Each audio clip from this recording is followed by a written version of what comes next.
Armstrong அவர்கள் வந்து ஒரு ஒரு தேசிய கட்சியுடைய மாநில தலைவர். அவரை வந்து ஒரு ஒரு எல்லாரும் பார்க்கக்கூடிய ஒரு இடத்துல, பொது இடத்துல வச்சு வெட்டி கொள்றாங்க. சக்சஸ்ஃபுல்லாக, ஏன்னா இன்னைக்கு யூடியூப்ல வந்து கம்பு சுத்தக்கூடிய சவுக்கு சங்கர்லாம் பார்த்தீங்கன்னாக்கா விஜய் செய்து விட்டார். விஜயும் செய்யல, வேற யாரும் செய்யல, செஞ்சது ஆனந்தன் அவர்கள். ஆளுங்கட்சிக்கு தெரியும் இது ரொம்ப நாளைக்கு நீ இழுத்துட்டு போக முடியாது அப்படின்ட்டு. கையங்களவா மாட்டுவாங்கன்னு தெரிஞ்சுதான் அவங்க இப்போ அதை செஞ்சிருக்காங்க. அமைச்சர்கள் மாற்றத்துக்கிட்டாங்க பெரும்புள்ளிகள். காங்கிரஸ் இருக்கக்கூடிய ஒரு பெரும்புள்ளி அவர் மாற்றட்டும்னு காங்கிரஸே நினைக்குது. சொல்லியிருக்கலாம், நீங்க முட்டுக்கட்டை போடாதீங்க, நீங்க முட்டுக்கட்டை போட்டீங்கன்னா உங்களுக்கு தான் கெட்ட பேர் வரும். ஏன்னா எப்படி பார்த்தாலுமே இந்த வழக்கு என்பது நீங்க தாமதப்படுத்தலாம். எப்படி பார்த்தாலுமே இந்த வழக்கு சிபிஐ நோக்கித்தான் போகும். அதற்கான விதையை போட்டது யார் அப்படின்னா ஆனந்தன் சார். திமுக அசிங்கம்னு கிடையாதுங்க, திமுகவே ஒரு அசிங்கம், சரியா? இப்போ திமுக அசிங்கம்னு நான் சொல்ல வரல.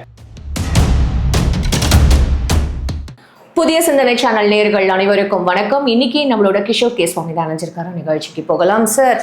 வணக்கம் சார். சார், ஆம்ஸ்ட்ராங் அவரோட கொலை கேஸு இப்போ வந்து சிபிஐக்கு ஃபைனலாக அது போயிடுச்சு, அக்செப்ட் பண்ணிக்கிட்டாங்க. ஏன்னா முன்ன திமுக அரசு வந்து அது ஒத்துக்கலை, ஆனால் இப்போ தாவேக அரசு அவங்களோட பெர்மிஷன் கொடுத்து ஓகே சிபிஐ அக்செப்ட் பண்ணிக்கிட்டாங்க. இப்போ நெக்ஸ்ட் இது எப்படி சார், எல்லாரும் மாட்டுவாங்களா அப்படின்ற ஒரு எதிர்பார்ப்பு? தாவேக அரசு வந்து ஓகேன்னுலாம் அவங்க சொல்றதெல்லாம் இல்லை. தாவேக அரசு உச்சநீதிமன்றத்துக்கு சென்று நாங்கள் இதற்கு முட்டுக்கோட்டை போட விரும்பவில்லை அப்படின்னு அவங்க சொல்லியிருக்காங்க, சரியா? ஏன் இது வந்து சிபிஐ விசாரணைக்கு போக வேண்டும் அப்படின்றதையும் எடுத்து பாருங்க. அது ஏன் சிபிஐ விசாரணைக்கு போச்சு அப்படின்றதையும் எடுத்து பாருங்க. அதில் தான் உங்களுக்கு வந்து இதோடைய வழக்கோடைய தன்மை என்னன்றது புரியும். ஆம்ஸ்ட்ராங் அவர்கள் வந்து ஒரு தேசிய கட்சியுடைய மாநில தலைவர்.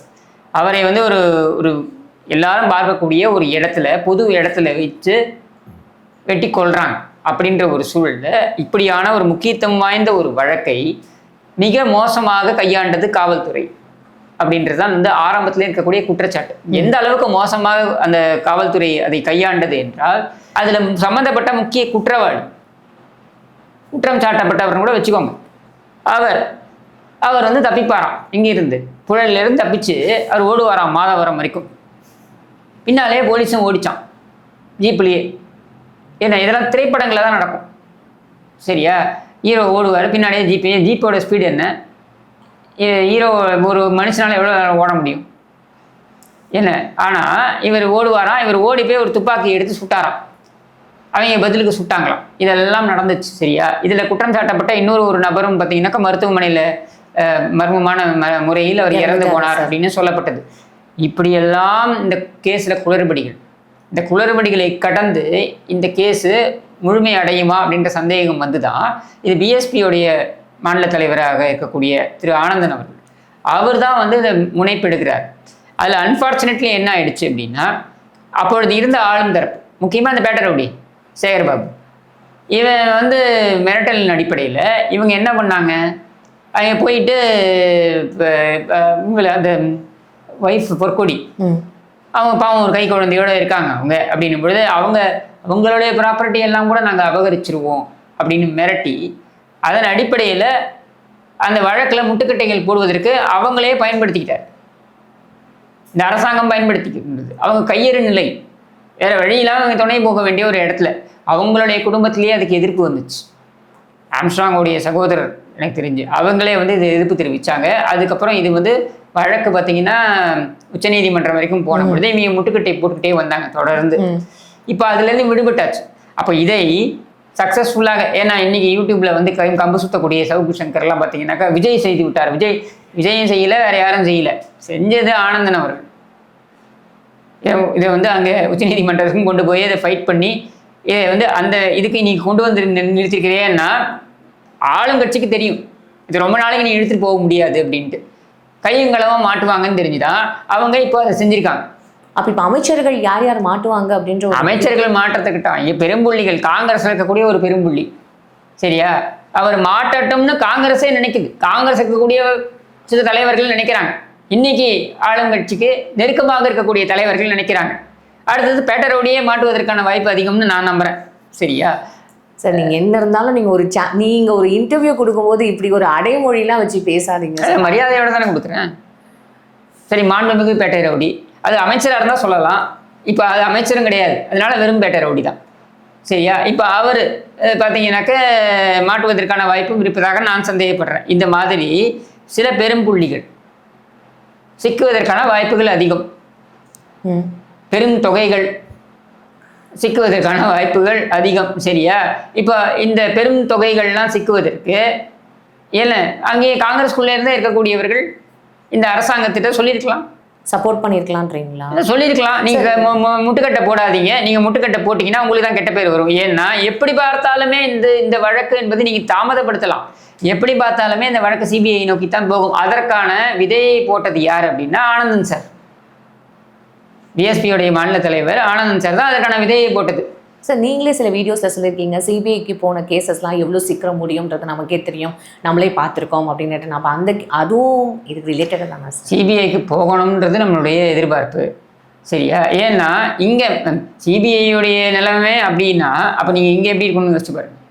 இப்போ டிவிஎஸ்சியில் மட்டும் இப்படி அறுத்து கிழிச்சிட்டாங்களா, இல்லை லஞ்ச ஒழிப்பு துறையில் மட்டும் அறுத்து கிழிச்சிட்டாங்களா, இல்லை சிபிசிஐடியில் மட்டும் அறுத்து கிழிச்சிட்டாங்களா? ஒன்றும் கிடையாது. சரியா? அப்படின்னும் பொழுது அட்லீஸ்ட் அங்கே போச்சுன்னா இங்கே இருக்கக்கூடிய பெரும்புள்ளிகள் அந்த விசாரணை வட்டத்திற்குள்ளாக கொண்டு வரப்படுவார்கள். குறைந்தபட்சம் அதுவாக நம்ம எதிர்பார்க்குறோம். அப்புறம் தான் ட்ரையல், அதுக்கப்புறம் தான் தண்டனை, இதெல்லாமே. அப்போ அதை நோக்கியாவது இது போகும் அப்படின்ற எதிர்பார்ப்பு தான், ஒரு எக்ஸ்பெக்டேஷன்றதோட நம்மளுடைய என்ன சொல் நம்பிக்கை. எதிர்பார்ப்புன்றதை கடந்து நம்மளுடைய நம்பிக்கை. அப்போ நிறைய விஷயங்கள் வெளியில தெரிய வருமா சார்? என்ன மாதிரி வரணும்? யார் யார் இல்லை சதித்திட்டம் போட்டாங்க, யார் யார் நல்லவர்கள் போல வேடம் போட்டார்கள், யார் யார் இதற்கு முட்டுக்கட்டை போட்டார்கள். நாகேந்திரன், அஸ்வத்தாமன்லாம் உள்ள இருந்தே வந்து அதுக்கு ஸ்கெட்ச் போட்டு கொடுத்தாங்க. அதான் சொல்றேன். இதெல்லாமே அந்த சார்ஜ் ஷீட் இருக்கு இல்லையா, அது வந்து முழுமையடைந்து ஒரு சார்ஜ் ஷீட் வரும்பொழுது, இப்போ ஒரு இடைக்காலமாக ஒரு சார்ஜ் ஷீட் கொடுத்துட்டாங்கன்னா அது வேற விஷயம். முழுமையடைந்து ஒரு சார்ஜ் ஷீட் வருது இல்லையா, அதில் நமக்கு அது உண்மை தெரியும். சார், ஸ்டார்டிங்கில் பயங்கர ஃபாஸ்ட்டாக மூவ் ஆன மாதிரி இருந்தது சார் இந்த கேஸ். ஆனால் அதுக்கப்புறம் வந்து ஒன்றுமே இல்லாமல் இப்போ பாதி பேருக்கு அந்த நினைவேந்தல்ன்ற ஒரு விஷயம் வரும்போது தான் ஓ ஆமாம் இல்லை இவர் இறந்து போனது இப்போ ஞாபகம் வருது அப்படின்ற. இந்த நாட்டில் பெரிய பெரிய கேஸ் எல்லாமே அப்படி தானே நடந்திருக்கு. ராஜீவ்காந்தி கேஸ் என்ன பண்ணாங்க, ஒரு கமிஷன் ஒன்று போட்டாங்க, வர்மா கமிஷன்னாங்க, ஜெயின் கமிஷன்னாங்க, இப்படி மாற்றி மாற்றி பேசி என்ன நடந்தது? இல்லை இவை உண்மையான குற்றவாளிகள்கிட்ட நெருங்கிட்டாங்கன்னு நினைக்கிறீங்களா? ஓகே, அதில் ஈடுபட்டது யார், கொலை செய்தது யாருன்றதை ஒரு நபர்களை வந்து இவங்க தண்டனை கொடுத்தவங்க கூட வெளில வந்துட்டான். ஆனால் சதித்திட்டங்களை தீட்டியவர்கள் யார் அப்படின்ற கேள்வியில் நிறைய மர்மங்கள் இன்னும் வரைக்கும் இருக்குதானே, வெளியிலே வரலாம். அந்த உண்மை அதாவது நிறைய விஷயங்கள் இருக்குதானே. ஸோ அதனால இது பெரிய பெரிய நபர்களுடைய இதுலேயே பார்த்தீங்கன்னா இந்த மாதிரி தான் வந்து விடுபட்டு போயிருக்கு. அப்படின்னும் பொழுது இந்த வழக்கை ஆனால் நம்ம பார்க்கும் பொழுது இதில் என்னன்னா குறைந்தபட்சம் இதில் வந்து ஆதாரங்கள் இருக்கின்ற ஆதாரங்களை வச்சாவது நீங்கள் வந்து இந்த உண்மையை நோக்கி நம்ம பயணிக்கலாம் அப்படின்னு நம்பிக்கை தான். இப்போ தேசிய கட்சியோட மாநில தலைவர்னா இப்போ தேசிய கட்சி ப்ரெஷர் போட முடியாதா சார்? அந்த கட்சியோட ஆட்சியில் இருந்தாங்கன்னா போடுவாங்களா இருக்கும், ஆட்சியில் இல்லையே. ஸோ ஏன் காங்கிரஸ் ஆட்சியில் இருக்கும்பொழுதே வர்மா கமிஷன், ஜெயின் கமிஷன் ஊற்றி மூடினது தானே ராஜீவ்காந்தி இது அவங்க தலைவர். என்ன நடந்துச்சு? Fine sir. இப்போ இந்த கேஸு நல்லபடியாக வந்து சிபிஐ விசாரணைக்கு போய் விஷயங்கள் வெளில வரும் அப்படின்றது தான் இப்போ எல்லாரோட உண்மை. குற்றவாளிகள் கூண்டில் ஏற்றப்பட வேண்டும், அது நடக்கும் என்ற நம்பிக்கை எனக்கு இருக்கு. அந்த சிபிஐ வந்து இந்த கேஸ் பற்றின டீட்டெயில்ஸ் வந்து எதுவும் கொடுக்காம வச்சுருந்தாங்க, இப்போ அது கொடுத்துருக்காங்களா சார்? இல்லை, சிபிஐக்கு இந்த கேஸ் சம்மந்தப்பட்ட தகவல்களை வந்து முழுமையாக கொடுக்கல காவல்துறை அப்படின்றது தான் வந்து குற்றச்சாட்டு. சரியா? அதுக்கு நிறைய முட்டுக்கட்டைகளை போட்டு வச்சுருந்தாங்க.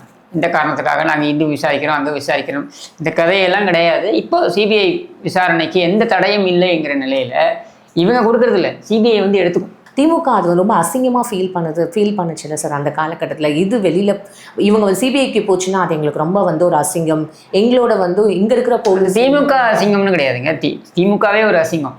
சரியா? இப்போ திமுக அசிங்கம்னு நான் சொல்ல வரல. அவங்க என்ன சொல்றாங்கன்னா எங்களுடைய அரசாங்கத்திற்கு இது அசிங்கம். ஏனென்றால் மாநில அரசாங்கத்துக்கு என்ன அசிங்கம் இருக்க முடியும்? நீங்க ஒரு அரசாங்கத்துல வந்து நீங்க ஒரு ஒரு விசாரணையை எங்களுடைய எந்த இன்ஃப்ளூயன்ஸும் இல்லாமல் நேர்மையாக நடக்க வேண்டும்னா முழுமையாக நான் வந்து சீசரன் மனைவி சந்தேகங்களுக்கு அப்பாற்பட்டு இருக்க வேண்டும் அப்படின்னு நிலை இருந்தால் நான் சிபிஐக்கு உத்தரவிடுகிறேன்னு சொல்றதுல என்ன அசிங்கம் இருக்க முடியும்? தூத்துக்குடியில் அந்த இது நடந்துச்சு இல்லையா, அந்த துப்பாக்கி சூடு நடந்துச்சு இல்லையா, அது சிபிஐக்கு விசாரணை கொடுங்கன்னு தான் நம்ம சொன்னோம். சாத்தான்குளம் அந்த சிபிஐக்கு விசாரணை கொடுங்கன்னு தான் நம்ம சொன்னோம். சரியா? அப்போ நம்ம ஏன் சிபிஐ கொடுங்கன்னு சொல்றோம்? ஏன்னா காவல்துறையே அதுல சம்பந்தப்பட்டிருக்கு அப்படின்ற ஒரு குற்றச்சாட்டு வரும். அஜித் கேஸ் கூட அப்படிதான். அது சிபிஐ ஏன் கொடுங்கன்னு சொல்றோம்? ஏன்னா அது அதிகாரிகள் அவங்க தப்பு பண்ணி இன்வால்வ்டுன்னு வரும்பொழுது நீங்க அப்ப எப்படி காவல்துறையை விசாரிக்கும்? அதுதான் நம்மளுடைய இது. இப்போ ஏன் வந்து கரூர் விவகாரம் வந்து சிபிஐக்கு போனது? ஏன்னா அது போலீஸ் மேலேயும் குற்றச்சாட்டு இருக்குன்றதுனால தானே போகுது. அது மாதிரிதான் இதுவும். தொடர்ந்து பேசுவோம் சார். நன்றி உங்க நேரத்துக்கு.